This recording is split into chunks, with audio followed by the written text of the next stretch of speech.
Well, you know, it's time to head to Scarywood if you're feeling the need to be frightened. But today, the ghouls and goblins had to step aside as first responders practiced dealing with an act of terrorism. It's a terrible thing to think about terrorists striking at the heart of America by targeting one of our theme parks. But being scared is not a reason not to be prepared. KXLY Jeff Humphrey working for you at Silverwood with a look at today's weapons of mass destruction exercise. Terrorists want us to be afraid to live our lives the way we want to, including having fun with our friends and family. However, Silverwood is not afraid to acknowledge that this park or other North Idaho tourist attractions could be targeted by terrorists, and they want to be ready. 2344. Silverwood security aware of the situation. Central agent here, 21. Copy, and they're on scene of the suspicious package. Go incoming units. Report of a fire. The first calls for help went out about 11 this morning. Someone had found a suspicious device here in the tunnel Silverwood guests used to safely get under Highway 95.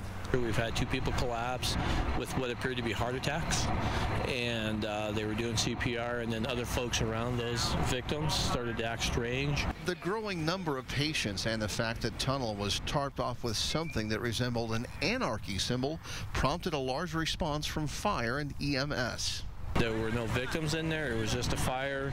The fire department was able to respond and extinguish the fire and secure that area, but we can't use it because it possibly collapsed. So arriving crews had to use Silverwood's back entrance to reach their patients. Victims who appeared dazed or delirious had to be physically escorted to paramedics for treatment and decontamination.